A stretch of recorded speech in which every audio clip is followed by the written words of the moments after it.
Morning students, आज हम लोग परमाणु स्पेक्ट्रम के बारे में पढ़ेंगे। पिछली क्लास में हमने कल कुछ जो हमने सिद्धांत पढ़े थे और लास्ट हमारा सिद्धांत जो था वो था रदरफोर्ड मॉडल। उसके बाद कुछ सिद्धांत हमने पढ़े, प्लांक का क्वांटम सिद्धांत, प्रकाश विद्युत प्रभाव। वो क्यों पढ़े थे? यह सिद्ध करने के लिए कि विद्युत चुंबकीय जो विकिरण होती हैं वो कणीय प्रकृति की भी होती हैं और तरंग प्रकृति की भी होती हैं। इसका मतलब क्या हुआ? विद्युत चुंबकीय जो विकिरण है उनकी नेचर ड्यूअल होती है, दोहरी प्रकृति होती है। वो एक कण की तरह व्यवहार भी करती है और तरंग की तरह व्यवहार भी करती है। विद्युत चुंबकीय विकिरण को मैं प्रकाश भी कह सकता हूं। तो प्रकाश की प्रकृति भी क्या है? दोहरी है। प्रकाश के कुछ गुण जैसे व्यतिकरण, विवर्तन, इन घटनाओं को समझाने के लिए हमें प्रकाश को तरंग प्रकृति का मानना पड़ेगा। यदि हम प्रकाश को तरंग प्रकृति का मानेंगे तो हम इन गुणों की व्याख्या कर सकते हैं। और कृष्णिका विकिरण और प्रकाश विद्युत प्रभाव को हम तभी समझ पाएंगे जब हम प्रकाश की प्रकृति कैसी मानेंगे? कणीय प्रकृति मानेंगे। ओके, इसका मतलब प्रकाश के कुछ गुणों को तरंग प्रकृति के आधार पर और कुछ गुणों को बोलिए कणीय प्रकृति के आधार पर समझा सकते हैं। इसलिए प्रकाश की प्रकृति को क्या माना गया? दोहरी प्रकृति माना गया। ओके, आज हमारा जो टॉपिक है वो है स्पेक्ट्रम के बारे में। स्पेक्ट्रम का मतलब क्या होता है? देखिए, जो आज का हमारा टॉपिक है वो है स्पेक्ट्रम। आज का हमारा टॉपिक क्या है? स्पेक्ट्रम। देखिए, स्पेक्ट्रम में क्या होता है? आपने सफेद प्रकाश देखा होगा, देखा है?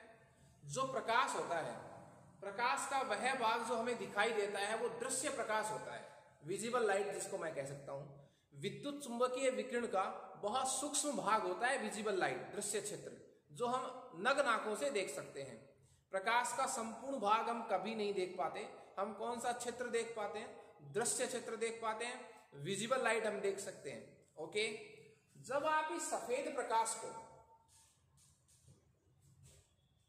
जब आप किसको सफेद प्रकाश को,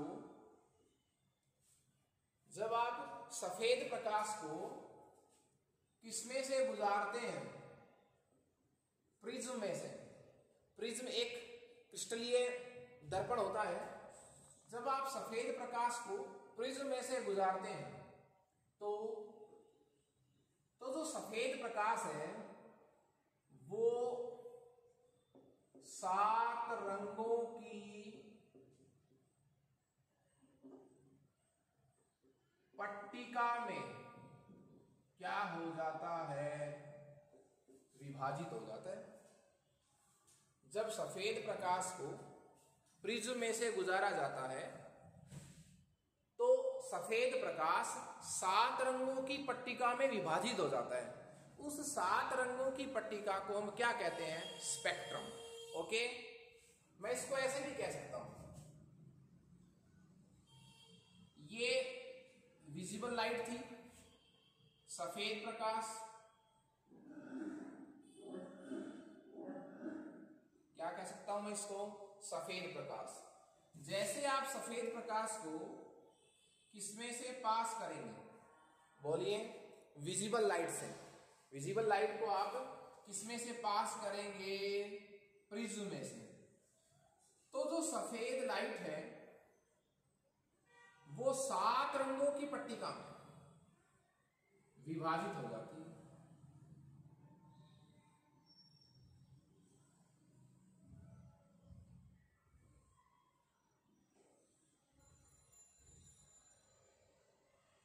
ठीक है,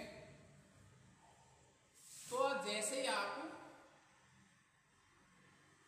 सफेद प्रकाश को प्रिज्म में से गुजारते हैं तो सफेद प्रकाश 7 रंगों की पट्टिका में विभाजित हो जाता है। इस पट्टिका को क्या कहते हैं? स्पेक्ट्रम। स्पेक्ट्रम के 2 प्रकार होते हैं, सतत स्पेक्ट्रम और रेखीय स्पेक्ट्रम। स्पेक्ट्रम में कौन से रंग है वो देखिए आप। इसमें रंग है विबग्योर, VIBGYOR।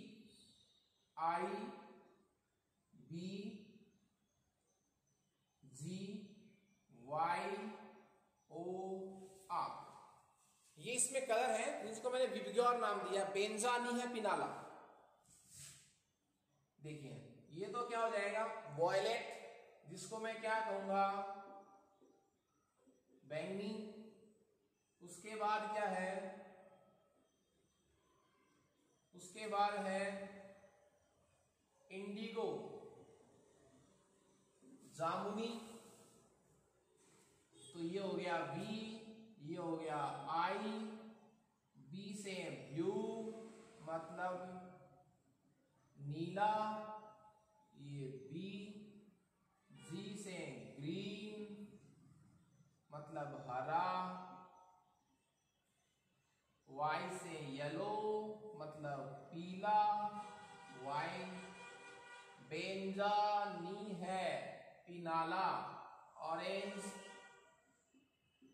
नारंगी ऑरेंज, और रेड या लाल। तो इंग्लिश में यदि अपन बोले तो क्या बोलेंगे, विबग्योर, VIBGYOR। क्लियर है? ये इनके हिंदी में नाम लिख दिए, बैंगनी, जामुनी, नीला, ग्रीन, हरा, पीला, नारंगी और लाल। तो हिंदी में क्या शॉर्ट बन जाएगा, बेंजा नी है पिनाला, बेंजा नी है पिनाला। और वैसे देखें तो क्या बन जाएगा, विबग्योर। क्लियर है? अब देखिए, जिस कलर की लैम्डा जो है वो जितनी अधिक होती है,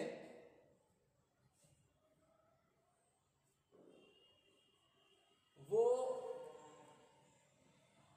मैंने ये जो कलर है वो मैंने विपरीत लिख दिया इसका मतलब।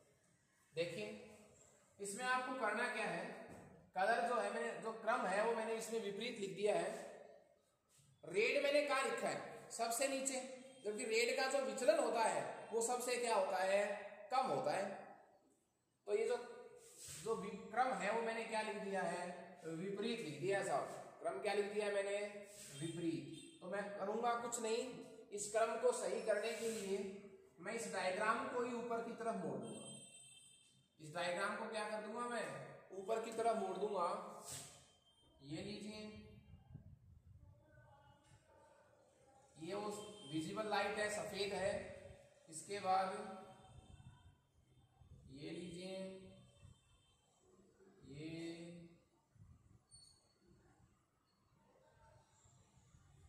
3 3 6 और 3 7। देखिए सबसे कम विचलन किसका हुआ है, लाल कलर का। लाल कलर का जो विचलन है वो सबसे कम हुआ है। उसके बाद विचलन अधिक हो रहे हैं। ये जो रेखा, यहां से आप विचलन को मेजरमेंट कर सकते हैं कि मेरी जो रेखा थी वो ये थी। अब देखिए रेड का विचलन कम है,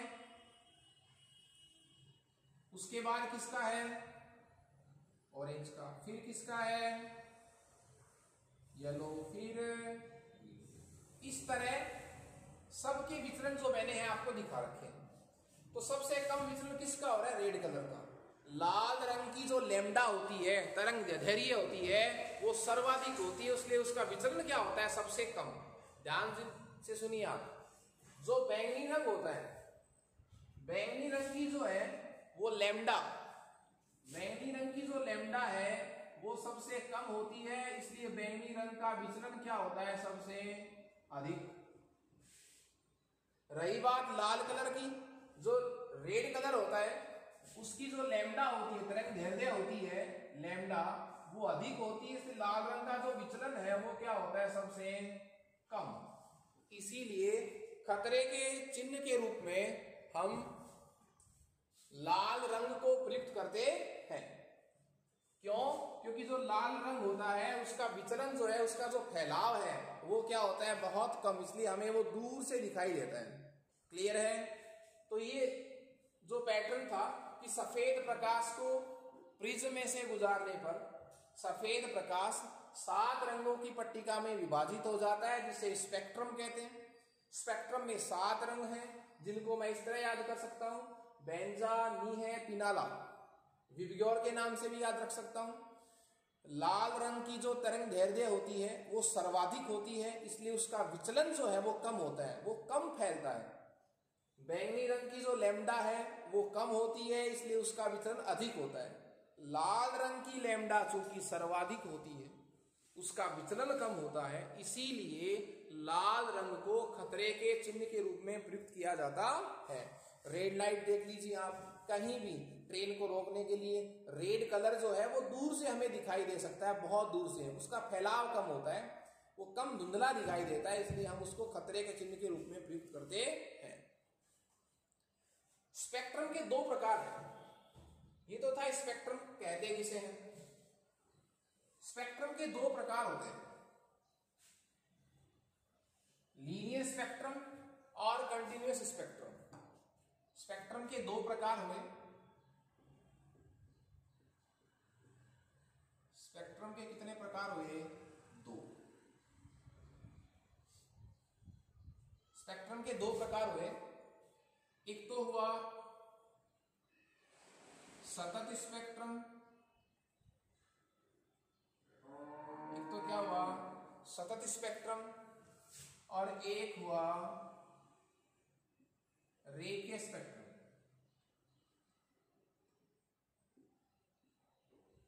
लीनियर स्पेक्ट्रम। स्पेक्ट्रम का मतलब 7 रंगों की पट्टी का। दो प्रकार कौन से हैं? सतत स्पेक्ट्रम और रेखीय स्पेक्ट्रम। सतत का मतलब क्या होता है? देखिए सतत स्पेक्ट्रम में 7 रंग जो हैं वो एक दूसरे में मिले हुए रहते हैं, आपको हर रंग की लैम्डा मिलेगी। सतत स्पेक्ट्रम में जैसे मैं कह सकता हूं बैंगनी जामुनी रंग में मिला रहेगा, जामुनी नीले रंग में मिला रहेगा। कंटिन्यूअस आपको सभी रंग दिखाई देंगे, सभी रंगों की आपको लैम्डा मिलेगी, तरंग दैर्ध्य मिलेगी, कंटिन्यूअस मिलेंगी, इसलिए नाम क्या निकाल दिया? सतत स्पेक्ट्रम। ओके। जो रेखीय स्पेक्ट्रम होता है, रेखीय स्पेक्ट्रम में क्या होता है? सभी रंगों की आपको लैम्डा नहीं मिलेगी। उसमें क्या होगा कि विशिष्ट रंगों की आपको पट्टिकाएं दिखाई देंगी। कुछ रंग आपको उसमें दिखाई नहीं देंगे, उसकी जगह गहरे काले स्थान दिखाई देंगे। कहने का मेरा मतलब क्या हुआ? जो 7 रंग है वो 7 रंग की तरंग दैर्ध्य आपको उस स्पेक्ट्रम में नहीं मिलेंगी, बीच बीच में काले स्थान मिलेंगे। इसका मतलब क्या हुआ कि वो सतत नहीं है। वो स्पेक्ट्रम कैसा है? रेखीय स्पेक्ट्रम। और जो परमाणु है वो गैसीय अवस्था में हमेशा रेखीय स्पेक्ट्रम देते हैं। तो स्पेक्ट्रम के दो प्रकार, सतत स्पेक्ट्रम और रेखीय स्पेक्ट्रम। इस बात को आप आसानी से समझें। स्पेक्ट्रम का मतलब सफेद रंग के प्रकाश को प्रिज्म से गुजारने पर जो 7 रंगों की पट्टिका मिलती है उस पैटर्न को अपन क्या कहते हैं? स्पेक्ट्रम। इसमें ये कलर होते हैं। स्पेक्ट्रम के दो प्रकार होते हैं, सतत स्पेक्ट्रम और रेखीय स्पेक्ट्रम। सतत स्पेक्ट्रम में क्या होता है कि सभी रंगों की आपको तरंग दैर्ध्य कंटिन्यूअस मिलती है, जबकि रेखीय स्पेक्ट्रम में सभी रंगों की पट्टिका नहीं मिलती है, विशिष्ट रंग ही मिलते हैं, बीच बीच में काले स्थान रहते हैं, तो ये कंटिन्यूअस नहीं मिलते हैं। ऐसे स्पेक्ट्रम को अपन क्या कहते हैं? रेखीय स्पेक्ट्रम। और परमाणु जो है वो गैसीय अवस्था में जो है वो कैसे स्पेक्ट्रम देते हैं? रेखीय स्पेक्ट्रम देते हैं।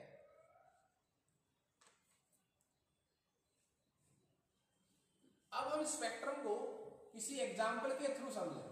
तो सबसे पहले मैं स्पेक्ट्रम का अध्ययन करूंगा हाइड्रोजन परमाणु के लिए।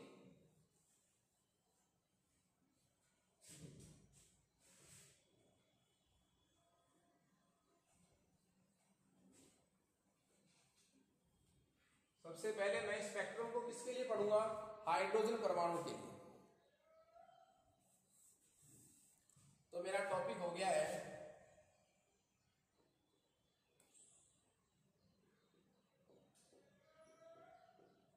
हाइड्रोजन परमाणु का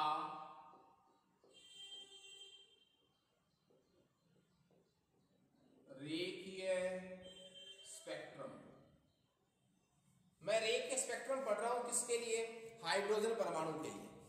रेखीय स्पेक्ट्रम का मतलब वह स्पेक्ट्रम जिसमें सभी रंगों की तरंग दैर्ध्य उपस्थित नहीं है, कुछ विशिष्ट रंगों की लैम्डा पड़ी है, सभी रंग उसमें नहीं है, ऐसे स्पेक्ट्रम को मैं क्या कहूंगा? रेखीय स्पेक्ट्रम। ओके। देखिए हाइड्रोजन का रेखीय स्पेक्ट्रम समझने से पहले मैं ये बता दूं कि जब आप हाइड्रोजन गैस में विद्युत विसर्जन प्रवाहित करते हैं तो हाइड्रोजन अणु का वियोजन हो जाता है। उच्च ऊर्जा वाले हाइड्रोजन परमाणु प्राप्त होते हैं। जब आप हाइड्रोजन गैस में हाइड्रोजन को किस फॉर्म में लेंगे अपन, गैस के फॉर्म में। जब आप इसमें आप विद्युत धारा प्रवाहित करते हैं, विद्युत विसर्जन प्रवाहित करते हैं किसमें, हाइड्रोजन गैस में, तो आपको उच्च ऊर्जा वाले क्या प्राप्त होते हैं, 2 हाइड्रोजन परमाणु प्राप्त होते हैं। और ये हाइड्रोजन परमाणु जो है वो विद्युत चुंबकीय विकिरण जो है वो उत्सर्जित करते हैं। इस तरह हमें हाइड्रोजन का स्पेक्ट्रम प्राप्त होता है, जिसमें विभिन्न प्रकार की रेखाएं प्राप्त होती हैं। देखिए स्पेक्ट्रमी रेखाओं को तरंग संख्या के रूप में व्यक्त किया जाता है। जो हाइड्रोजन के जो स्पेक्ट्रम प्राप्त होंगे उसमें जो आपको विकिरणें प्राप्त होंगी, जो आपको रेखाएं प्राप्त होंगी, जिसको मैं स्पेक्ट्रमी रेखाएं कहूंगा, तो स्पेक्ट्रमी जो रेखाएं हैं, स्पेक्ट्रमी रेखाओं को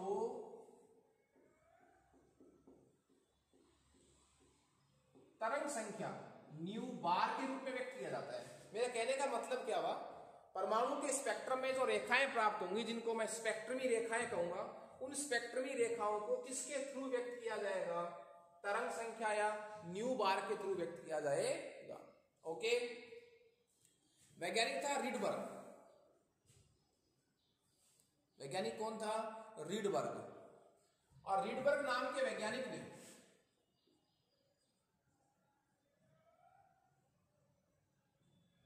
रीडबर्ग नामक जो वैज्ञानिक था एक, उसने हाइड्रोजन के स्पेक्ट्रम में प्राप्त होने वाली सभी स्पेक्ट्रमी रेखाओं के लिए एक सूत्र व्युत्पन्न किया। और उस सूत्र का जो समीकरण है वो क्या है, न्यू बार बराबर, न्यू बार क्यों लिखा है मैंने, क्योंकि मैं स्पेक्ट्रम में प्राप्त होने वाली रेखाओं को मैं किससे व्यक्त कर रहा हूं, तरंग संख्या न्यू बार से व्यक्त कर रहा हूं। तो न्यू बार बराबर क्या हो जाएगा, ये हो जाएगा 109,677 1/n1 square minus 1/n2 square. Clear है, centimetre inverse 109,677 1/n1 square minus 1/n2 square centimetre inverse. इस सूत्र द्वारा, जो किसने दिया था, रीडबर्ग ने, इस सूत्र द्वारा हम हाइड्रोजन के स्पेक्ट्रम में प्राप्त होने वाली विभिन्न स्पेक्ट्रमी रेखाओं को प्राप्त कर सकते हैं। n1 की वैल्यू जो है, n1 की वैल्यू 1 2 3 4 5 इस तरह। तो n2 की वैल्यू क्या होगी, n1 से 1 अधिक n1 प्लस 1। तो कहने का मतलब क्या हुआ, यदि n1 की वैल्यू 1 है तो n2 की वैल्यू कितनी लेनी है आपको, 2। n1 की वैल्यू यदि 2 है तो n2 की वैल्यू आपको कितनी लेनी है, 3, मतलब उससे 1 ज्यादा। तो ये जो सूत्र दिया गया था वो वैज्ञानिक रीडबर्ग द्वारा दिया गया था। ये जो वैल्यू है कौन सी, 109,677 सेंटीमीटर इनवर्स। इस राशि को क्या कहते हैं, हाइड्रोजन के लिए रीडबर्ग स्थिरांक। हाइड्रोजन के लिए इसको क्या कहते हैं, रीडबर्ग स्थिरांक। इसको 109,677 सेंटीमीटर इनवर्स को रीडबर्ग स्थिरांक कहा जाता है। ठीक है, उसके बाद ये सूत्र था, ये रीडबर्ग स्थिरांक हो गया। n1 वैल्यू 1 2 3 4, n2 की वैल्यू उससे अधिक। अब देखिए मैं यदि इसमें वैल्यू रखूं, n1 की जगह 1 n1 की जगह 1 2 3 4 5, तो विभिन्न स्पेक्ट्रमी रेखाएं प्राप्त होंगी। मैं इस सूत्र को यूज करके हाइड्रोजन के स्पेक्ट्रम में प्राप्त होने वाली विभिन्न रेखाओं को प्राप्त करूंगा। ओके,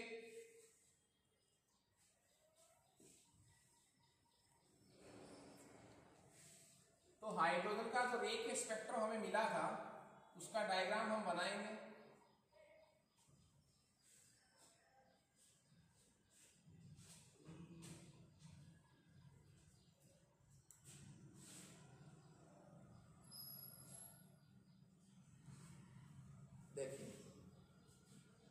क्या था हमारे पास? सूत्र था हमारे पास, मैं उस सूत्र में n1 की जगह क्या रखूंगा? 1 2 3 4 5। ठीक है, तो देखिए जो हमें श्रेणियां प्राप्त होंगी वो क्या प्राप्त होंगी? सूत्र में जब मैं n1 की वैल्यू रखूंगा, n1 की वैल्यू रखूंगा, n2 की वैल्यू रखूंगा, किस क्षेत्र में वो हमें रेखाएं प्राप्त होंगी और उसका नाम क्या होगा? देखिए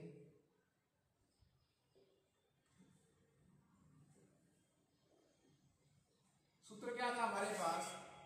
न्यू बार 109677 1/n1 square minus 1/n2 square centimetre inverse. ये सूत्र था। n1 की जगह मैं 1 रखूंगा तो n2 की जगह क्या रख सकता हूं? 2। ठीक है, तो n1 की जगह क्या रख दिया मैंने? 1। तो n2 की जगह क्या रख सकता हूं? 2 भी रख सकता हूं, 3 भी, 4 भी। क्षेत्र क्या होगा? ये जो क्षेत्र है, क्षेत्र का मतलब क्या हुआ? आपको किस क्षेत्र में ये प्राप्त होंगी विद्युत चुंबकीय विकिरण के? तो ये क्षेत्र कौन से क्षेत्र में प्राप्त होंगी हमें? पराबैंगनी क्षेत्र में। जब n1 की वैल्यू 1 और n2 की वैल्यू इस तरह होंगी तो जो स्पेक्ट्रमी रेखाएं हमें प्राप्त होंगी पराबैंगनी क्षेत्र में, उनका नाम क्या होगा? कौन सी श्रेणी की रेखाएं होंगी? लाइमन श्रेणी की रेखा। यदि मैं n1 की वैल्यू 2 रखूं तो n2 की वैल्यू एक ज्यादा 3 4 5 रख सकता हूं। ये जो स्पेक्ट्रमी रेखाएं हैं वो हमें विद्युत चुंबकीय विकिरण के दृश्य क्षेत्र में मिलती है। तो श्रेणी का नाम बामर,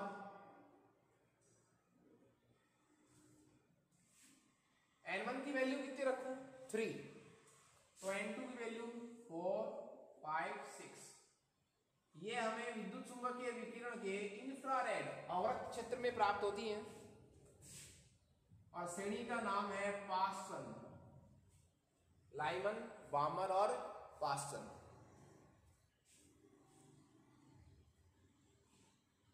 n1 की वैल्यू कितनी रखूं? 4। तो ये हो जाएगा 5 6। ये भी हमें अवरक्त क्षेत्र में प्राप्त होंगी।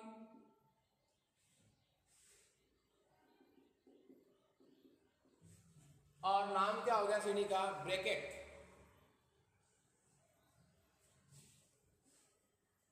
यदि n1 की वैल्यू कितनी रखूं इस सूत्र में? 5। n2 की वैल्यू कितनी रख सकता हूं? 6 7। ये भी हमें विद्युत चुंबकीय विकिरण के कौन क्षेत्र में प्राप्त होगी? अवरक्त क्षेत्र में। ओके, और वैज्ञानिक का नाम था फुंड, तो नाम भी क्या रख दिया? फुंड श्रेणी। तो हाइड्रोजन के रे के स्पेक्ट्रम में हमें जो स्पेक्ट्रमी रेखाएं प्राप्त होती हैं उनकी 5 श्रेणियां होती हैं। लाइमन, बामर, पासन, ब्रैकेट और फुंड इनके वैज्ञानिकों के नाम थे। ये किस क्षेत्र में प्राप्त होती है? पराबैंगनी क्षेत्र में लाइमन श्रेणी, दृश्य क्षेत्र में बामर श्रेणी और अवरक्त क्षेत्र में पासन, ब्रैकेट और फुंड। n1 और n2 की वैल्यू आपको याद रखनी है। रखनी का है इस सूत्र में जो रिडबर्ग द्वारा दिया गया था। ये जो वैल्यू है वो क्या कहलाती है? रिडबर्ग स्थिरांक कहलाती है। मैं इस डायग्राम को कि n1 की वैल्यू 1 2 को कैसे समझ सकते हैं अपन, उसके लिए मैं एक डायग्राम बनाऊंगा आपके सामने।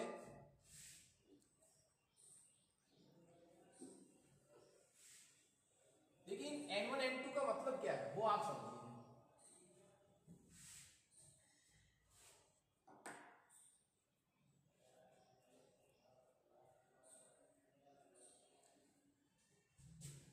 ये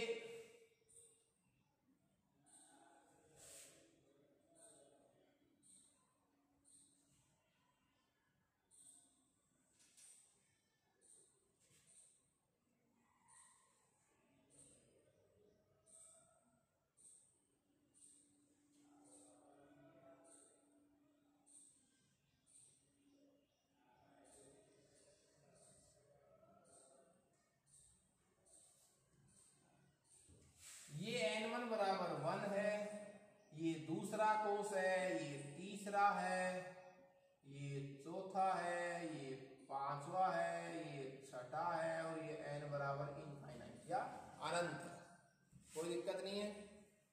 इधर जो है वो एनर्जी का इंक्रीजिंग ऑर्डर है, एनर्जी का क्या इधर इंक्रीजिंग ऑर्डर। देखिए जब इलेक्ट्रॉन पहली कक्षा में आता है, कहां से आ सकता है, n1 का मतलब है उसकी ओरिजिनल स्टेट पहली कक्षा, n2 का वैल्यू कहां से आएगा, जब इलेक्ट्रॉन पहले कोष में आएगा, कहां से आ सकता है, दूसरे से, तीसरे से या चौथे से। तो जो हमें रेखाएं प्राप्त होंगी वो कौन सी प्राप्त होंगी, लाइमन श्रेणी की। तो देखिए जब इलेक्ट्रॉन दूसरे से पहले में आए, तीसरे में पहले से आए, चौथे में पहले से आ सकता है, पांचवें से पहले में आ सकता है और छठे में पहले से आ सकता है। तो यदि इलेक्ट्रॉन दूसरे, तीसरे, चौथे, पांचवें, इनफाइनाइट तक भी कह सकता हूं, जब पहले कोष में आता है तो बामर श्रेणी की स्पेक्ट्रमी रेखाएं प्राप्त होंगी, सॉरी लाइमन श्रेणी की। तो ये रेखाएं कौन सी श्रेणी की है, लाइमन श्रेणी। फिर देखिए n1 की वैल्यू कितनी है, 2।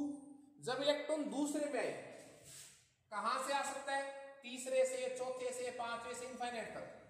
जब तीसरे से दूसरे में आए, चौथे से दूसरे में आए, पांचवें से दूसरे में आए और छठे से दूसरे में आए, तो श्रेणी आपको कौन सी मिलती है, बामर श्रेणी की। जब इलेक्ट्रॉन दूसरे कोष में आता है, तीसरे से, चौथे से, पांचवें से, छठे से या इनफाइनाइट से, तो अपन उसको क्या कह सकते हैं, बामर श्रेणी। इसी तरह n1 की वैल्यू कौन सी है, तीसरे में आए, कहां से आए, चौथे से, पांचवें से, छठे से, तो आपको पांचवी श्रेणी प्राप्त होगी। तीसरे में कहां से आएगा, चौथे से, पांचवें से और छठे से, तो आपको कौन सी श्रेणी की रेखाएं प्राप्त होंगी, पांचवी श्रेणी की रेखाएं प्राप्त होंगी। इसी तरह आप ब्रैकेट के लिए लिख सकते हैं, फुंड के लिए लिख सकते हैं। चौथे में कहां से, चौथे में पांचवें से और छठे से, पांचवें में कहां से, छठे से, सातवें से, आठवें से। इस तरह इस डायग्राम का मतलब क्या है कि जब हाइड्रोजन परमाणु में इलेक्ट्रॉन पहले कोष में आता है, दूसरे से, तीसरे से, चौथे से, तो लाइमन श्रेणी की रेखाएं प्राप्त होती हैं। दूसरे में आता है, तीसरे से, चौथे से, पांचवें से, तो बामर श्रेणी की रेखाएं प्राप्त होती हैं। तो इस तरह हाइड्रोजन के स्पेक्ट्रम में लाइमन, बामर, पासन, ब्रैकेट और फुंड की श्रेणियां प्राप्त होती हैं, जिनमें से स्पेक्ट्रमी रेखाएं प्राप्त होती हैं। इन स्पेक्ट्रमी रेखाओं का क्षेत्र कौन सा है, पराबैंगनी क्षेत्र, दृश्य क्षेत्र। प्रश्न ये बहुत अच्छा है कि हाइड्रोजन स्पेक्ट्रम की कौन सी स्पेक्ट्रमी रेखाएं हमें दृश्य क्षेत्र में प्राप्त होती हैं, बामर श्रेणी की रेखाएं हमें कौन क्षेत्र में प्राप्त होती हैं, दृश्य क्षेत्र में। ओके, इस हाइड्रोजन परमाणु का जो स्पेक्ट्रम है, इन स्पेक्ट्रमी रेखाओं के लिए हमें सूत्र किसने दिया था, रिडबर्ग ने दिया था। हाइड्रोजन परमाणु के रे के स्पेक्ट्रम की व्याख्या जो है बोर मॉडल द्वारा हम करेंगे नेक्स्ट क्लास में। तो हमारा नेक्स्ट क्लास में जो टॉपिक रहेगा वो रहेगा Bohr model. Okay, thank you students.